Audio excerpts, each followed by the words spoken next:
श्री गणेशाय नमः। जपाकुसुम संकाशम काश्यप्यम महद्युतिम तमोरिम सर्व पापगणम प्रणतोस्मि दिवाकरम।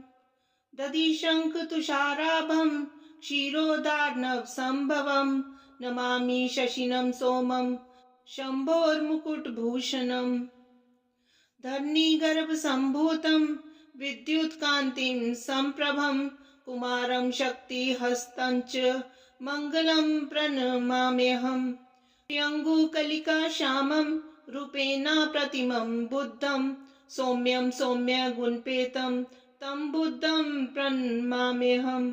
देवानां च ऋषीणां च गुरुकाञ्चन सन्निभं बुद्धिभूतं त्रिलोकेशं तं नमामि बृहस्पतिं। हिमकुंद मृणालाभं दैत्यानां परमं गुरुं सर्वशास्त्र पर्वताकारं भार्गवं प्रणमाम्यहम्। नीलांजन समाभासं रविपुत्रं यमाग्रजं छायामार्तण्ड संभूतं तं नमामि शनेश्वरम्। अर्धकायं महावीर्यं चंद्रादित्य विमर्दनं सिंहिकागर्भ संभूतं तं राहु प्रणमाम्यहम्। पलाश पुष्प संकाशं तारकाग्रह मस्तकं रौद्रं रौद्रात्मकं घोरं तं केतुं प्रणमाम्यहम्। इति श्री व्यासमुखोद्गीतं। ये पठेत् सुसमाहितः दिवा वा यदि वा रात्रो विघ्नशान्तिर्भविष्यति। नर नारी निर्पाणां च भवेदुःस्वप्ननाशनम् ऐश्वर्यमतुलं तेषाम् आरोग्यं पुष्टिवर्धनम्। ग्रह नक्षत्रजः पीडास्त्राग्नि समुद्भवः तः सर्वा प्रश्मं यान्ति व्यासो ब्रूते न संशयः। ॐ आदित्याय विद्महे दिवाकराय धीमहि तन्नो सूर्यः प्रचोदयात्।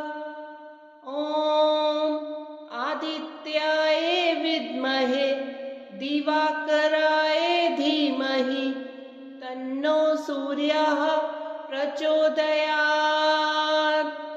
ॐ लंबोदराय विद्महे महोदराय धीमहि तन्नो दन्ती प्रचोदयात्। ॐ लंबोदराय विद्महे महोदराय धीमहि तन्नो दन्ती प्रचोदयात्। ॐ श्री कुबेराय नमः। ॐ श्री कुबेराय नमः। ॐ श्री कुबेराय नमः। ॐ श्री कुबेराय नमः। ॐ श्री कुबेराय नमः। ॐ श्री कुबेराय नमः। ॐ श्री कुबेराय नमः। पार्वतेयं महाकायं रिद्धिसिद्धिवरदायकं गणपतिं निधिपतिं सर्वजनलोकनायकं रुद्रप्रियं यज्ञकायं नमामि हे दीर्घकायकं। हे गजानन गिरिजानन्दन रक्ष मां देव रक्ष माम्। एकदन्तं कृपानन्तं सर्वाङ्गसुन्दरदर्शनं वक्रतुण्डं दिव्यरिण्डम् अपूर्वमङ्गलस्पर्शनं लम्बोदरं पीताम्बरं नमामि हे रोमहर्षणम्। हे गजानन गिरिजानन्दन रक्ष मां देव रक्ष माम्। प्रेममूर्तिं कामपूर्तिं चराचर हृदस्पन्दनं मन्त्रमुग्धं पापदग्धं अग्रपूज्य देववन्दनं प्रथमेशं श्रीगणेशं नमामि हे गौरीनन्दनं हे गजानन गिरिजानन्दन रक्ष मां देव रक्ष मां दिव्यतेजं कविराजं योगिजन आत्मकारकं शिवानन्दं पराद्वन्द्वं भावप्रद प्रेमधारकं विघ्ननाशं दीर्घश्वासं नमामि हे गर्भमार्कं हे गजानन गिरिजानन्दन रक्ष मां देव रक्ष मां प्रथमं मयूरेश्वरं द्वितीयं सिद्धिविनायकं ततश्च बल्लालेश्वरम् अस्ति वरदविनायकं पञ्चमं चिन्तामणिदेवं षष्ठं च गिरिजात्मजं विघ्नेश्वरं महागणपतिं नमामि अष्टदेवं हे गजानन गिरिजानन्दन रक्ष मां देव रक्ष मां तरुणी लभते वरं च प्रीत्यार्थी लभते प्रेममं विद्यार्थी लभते विद्यां च मोक्षार्थी लभते धाममम् अर्थार्थीं लभते अर्थं च कामार्थी लभते काममं हे गजानन गिरिजानन्दन रक्ष मां देव रक्ष माम् आदिदेव नमस्तुभ्यं प्रसीद मम भास्करा दिवाकर नमस्तुभ्यं प्रभाकर नमोस्तुते सप्ताश्वर रत्मारूढं प्रचण्डं कश्यपात्मजं श्वेतपदं धरं देवं तं सूर्यं प्रणमाम्यहं लोहितं रत्मारूढं सर्वलोकपितामहं महापापहरं देवं तं सूर्यं प्रणमाम्यहं त्रैगुण्यश्च महाशूरं ब्रह्मा विष्णु महेश्वरं महापापहरं देवं तं सूर्यं प्रणमाम्यहं प्रहितं तेजः पुञ्ज च वायु आकाशमेव च प्रभुतं सर्वलोकानां तं सूर्यं प्रणमाम्यहं बन्दूकपुष्पसङ्काशं हारकुण्डलभूषितम् एकचक्रधरं देवं तं सूर्यं प्रणमाम्यहं तं सूर्यं लोककर्तारं महातेजप्रदीपनं महापापहरं देवं तं सूर्यं प्रणमाम्यहं तं सूर्यं जगतां नाथं ज्ञानविज्ञानमोक्षदं महापापहरं देवं तं सूर्यं प्रणमाम्यहं सूर्याष्टकं पठे नित्यं ग्रहपीडा प्रणाशनम् अपुत्रो लभते पुत्रं दारिद्र्यो धनवान् भवेत् अमीशं मधुपानं च ये करोति रवेर्दिने सप्तजन्म भवेत् रोगी जन्म जन्म दरिद्रता स्त्री तैल मधुमासानि ये तजन्ति रवेर्दिने न व्याधि शोक दरिद्र्यं सूर्यलोकं च गच्छति तपसा धर्ममाराध्य पुष्करे भास्करः पुरा धर्मं सूर्यः सुतं प्राप धर्मराजं नमाम्यहं समता सर्वभूतेषु यस्य सर्वस्य साक्षिणः अतो यन्नाम शमनाम इति तं प्रणमाम्यहं येनान्तष्कृतो विश्वे सर्वेषां जीविनां परं कर्मानुरूपं कालेन तं कृतान्तं नमाम्यहं बिभर्ति दण्डं दण्डाय पापिनां शुद्धिहेतवे नमामि तं दण्डधरं यशशास्ता सर्वजीविनां विश्वं च कलयत्येव यशस्वेषु च सन्ततम् अतीव दुर्निवार्यं च तं कालं प्रणमाम्यहं तपस्वी ब्रह्मनिष्ठो यः स संयमी सन जितेन्द्रिय जीवनं कर्म फलादा तं यमं प्रणमाम्यहम्। स्वात्मा रमश्च सर्वज्ञो मित्रं पुण्यकृतां भवेत्। पापिनां क्लेशदो नित्यं पुण्यमित्रं नमाम्यहम्। यज्जनं ब्रह्मणोषेण ज्वलन्तं ब्रह्म तेजसा यो ध्यायति परमं ब्रह्म तमीशं प्रणमाम्यहम्। इत्युक्त्वा स च सावित्री प्रणनामयमं मुने यंस्तं शक्तिभजनं ब्रह्मपाकमुवाचः। इदं यमाष्टकं नित्यं प्रातरुत्थाय यः पठेत् यमातस्य भयं नास्ति सर्वपापात् प्रमुच्यते। महापापी यदि पठेन् नित्यं भक्तिसमन्वितः यमः करोति संशुद्धं कायव्यूहेन निश्चितम्। कपिश्रेष्ठाय शूराय सुग्रीव प्रिय मंत्रिणे जानकी शोक नाशाय आंजनेयाय मंगलम। मनोवेगाय उग्राय कालनेमि विदारिणे लक्ष्मण प्राणदात्रे च आंजनेयाय मंगलम। महाबलाय शांताय दुर्दंडी बंधमोचन मैरावन विनाशाय आंजनेयाय मंगलम।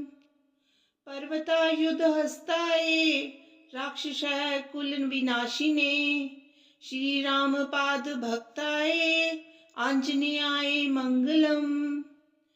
विरक्ताय सुशीलाय रुद्रमूर्ति स्वरूपिणे ऋषिभिः सेवितायास्तु आंजनेयाय मंगलम। दीर्घबालाय कालाय लंकापुर विदारिणे लंकिनी दर्पनाशाय आंजनेयाय मंगलम। नमस्ते अस्तु ब्रह्मचारिण नमस्ते वायुनंदन नमस्ते गानलोलाय आंजनेयाय मंगलम। प्रभवाय सुरेशाय शुभदाय शुभात्मने वायुपुत्राय धीराय आंजनेयाय मंगलम। आंजनेयाष्टकमिदं यः पठेत् सततं नरः सिद्ध्यन्ति सर्वकार्याणि सर्वशत्रुविनाशनम्। भज गौरीशं गौरीशं भज मंदमते जलभव दुस्तर जलधि सुतरणं ध्यायं चित्ते शिवहर चरणम्। अन्योपायं नहि सत्यं गयं शंकर शंकर नित्यं। भज गौरीशं